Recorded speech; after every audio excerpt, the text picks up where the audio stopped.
Tujuh tidak sesuai alamat. Ada bukti lagi. Cabut, cabut, cabut. Cabut.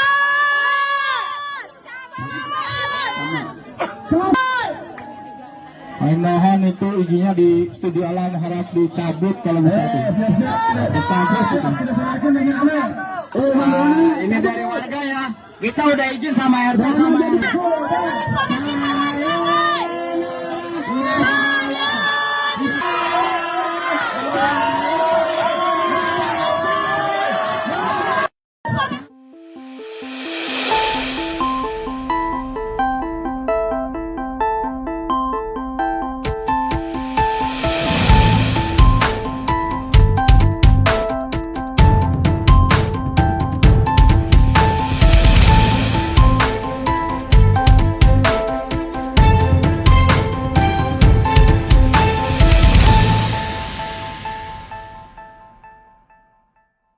Shalom, sahabat gereja YouTube, kembali lagi dengan saya di sini Leonardo Sirait di channel kesayangan tenis Sirait Gereja YouTube.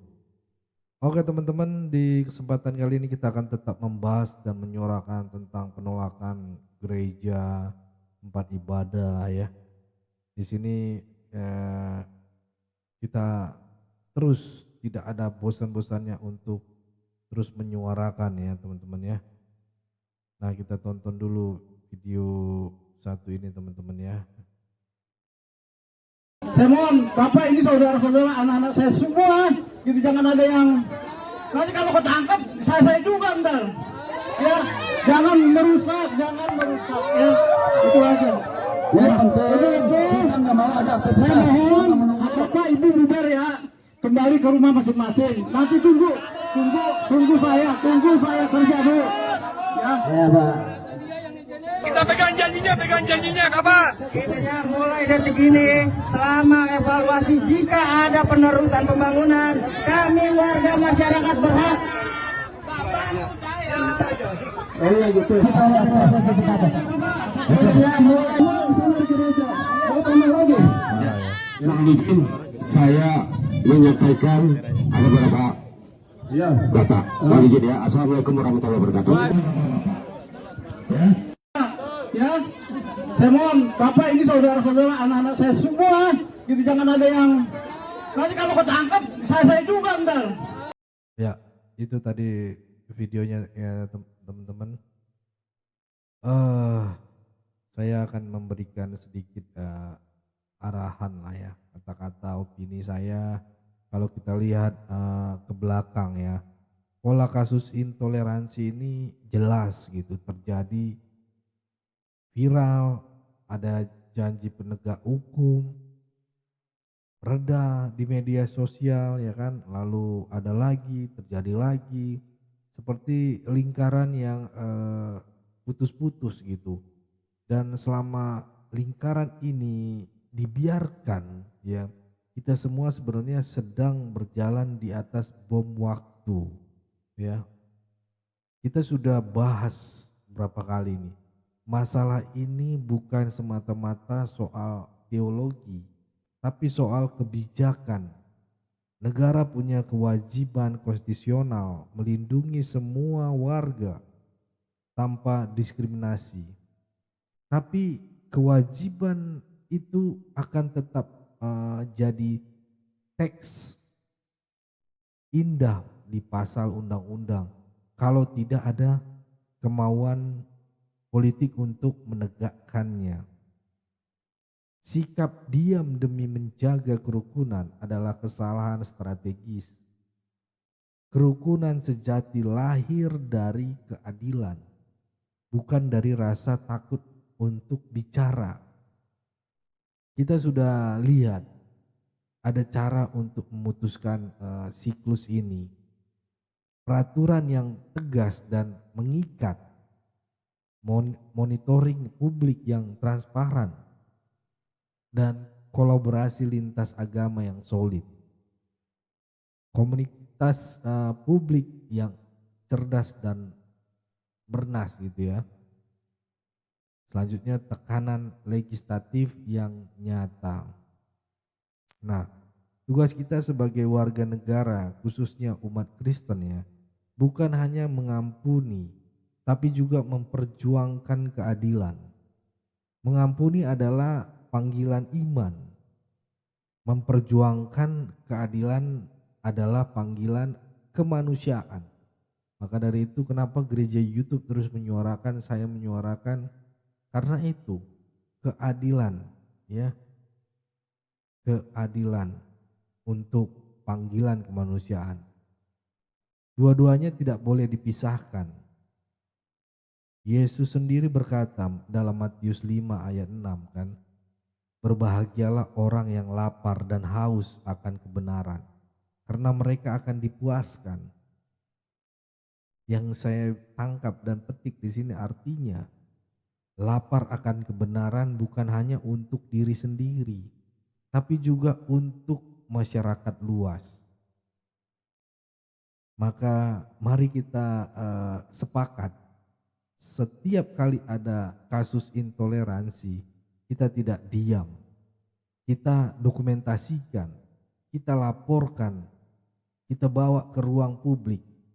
Kita rangkai narasi yang cerdas, berbasis data tapi ya, dan sulit dibantah. Kita libatkan teman-teman lintas agama, jurnalis, akademis, dan organisasi masyarakat sipil. Karena perubahan tidak akan datang dari atas tanpa dorongan dari bawah gitu ya. Dan untuk pemerintahan, ini pesan sederhana. Jangan tunggu masyarakat hilang sabarnya. Jangan tunggu kerukunan menjadi sekedar slogan di baliho, di spanduk. Jangan tunggu sejarah menulis bahwa Anda membiarkan ketidakadilan demi kepentingan politik jangka pendek. Karena keadilan yang ditunda adalah ketidakadilan yang dilegalkan. Nah, akhir kata kepada semua yang menonton dan mendengarkan ini, mari kita jaga hati tetap penuh kasih, tapi mulut tetap berani bicara. Mari kita satukan doa dengan tindakan. Kalau saudara setuju intoleran harus dihentikan, tuliskan pendapat Anda di kolom komentar sebanyak-banyaknya. Ketika Anda menonton, langsung komen. Karena semakin banyak komen kalian, 1000 komen akan direkomendasi dan harapannya terus terdengar kepada pihak-pihak yang berkewajiban. Bagikan juga video ini ke orang lain dan ajak mereka berpikir bersama. Sebab seperti kata Martin Luther di King Jair ya, justice anywhere is threat to justice everywhere. Keadilan untuk satu kelompok adalah keadilan untuk kita semua. Itu yang bisa saya sampaikan teman-teman. Tapi ada video lagi yang menarik untuk kita simak ya. Sebentar saya akan tayangkan. Ini videonya teman-teman. Ya, akibat kejadian di Padang, merinding umat Kristen gereja GMI mulai bersatu. Kejadian di Padang.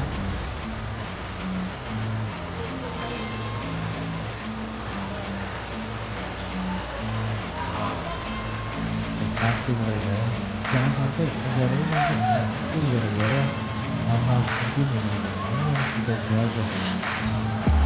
I wanna taste the pain, think I'm seeing all red. 2 bullets in the gun, 1 shot to the head, I need a blank space. 'Cause everything is a threat, but I never back down, man, I'd rather be dead, I'm making love to fame. She look better in bed, now I walk this life till I take my last breath, I wanna make a change. I got 1 life left, so I'm gonna go down swinging, don't you forget.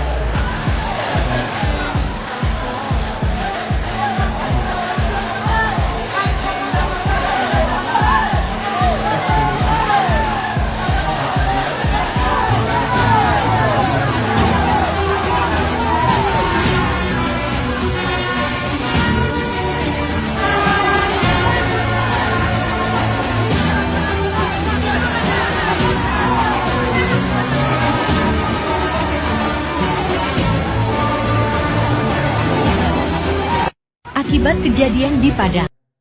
Itu teman-teman, ini ada lagi teman-teman ya, kita hal begini kita temukan di Indonesia Timur sebanding terbalik dengan Indonesia Barat.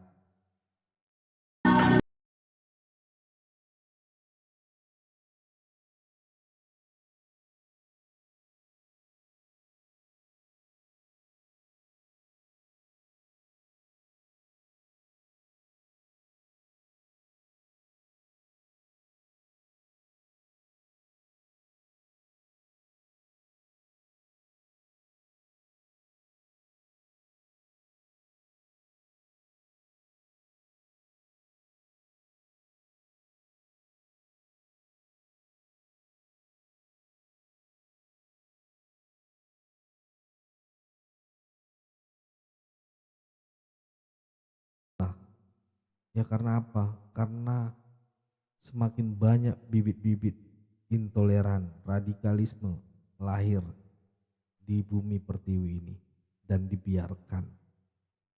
Ya, itu aja dari saya teman-teman. Semoga ini menjadi bagi teman-teman ya. Oke, Tuhan Yesus memberkati kita semua. Shalom saudara gereja YouTube. Saudara yang mau mendukung pelayanan misi kami untuk penginjilan generasi muda, Forum Komunikasi Pelayanan Penginjil Indonesia, bisa melalui Bank BRI 042 1010 048 70560 atas nama singkatan Generasi Muda FKPPI. Dan bisa melalui QRIS ini, silakan scan barcode QRIS ini melalui mobile banking saudara. Tujuan dari pelayanan misi ini adalah untuk menjangkau banyak jiwa di pelosok-pelosok desa yang rindu untuk mendengarkan firman Tuhan dan untuk kegiatan hamba Tuhanian. Menjalani penginjilan ke desa-desa untuk bisa terus mengabarkan kabar baik di seluruh tanah Indonesia. Selain melalui media sosial YouTube, kita tetap terus bisa menyuarakan kabar baik secara offline. Boleh melalui rekening ini dan bisa melalui QRIS Mobile Banking ini. Dengan cara scan barcode QRIS ini di mobile banking saudara sahabat gereja YouTube. Dan untuk mendukung di rumah pelayanan yayasan kami, bisa mendukung melalui rekening yayasan atas nama Yayasan Cipta Pelita Kasih di Bank Rakyat Indonesia atau BRI. Dan bisa melalui QRIS ini, silakan scan barcode QRIS ini melalui mobile banking saudara. Dukung pelayanan kami di semua sektor. Dengan ini sebagaimana untuk membiayai tempat tinggal yayasan, listrik, air, dan juga peralatan pengajaran pendalaman Alkitab dan Murtadin. Seberapapun itu sangat berguna bagi pelayanan gereja YouTube, biarlah terus kita hidup dan berdampak menyuarakan dan memuliakan nama Tuhan Yesus, dan pastinya malaikat sorga bersorak-sorai karena banyak yang mengaku bahwa Yesus adalah Juru Selamat. Terima kasih Tuhan Yesus, memberkati saudara, gereja YouTube semua.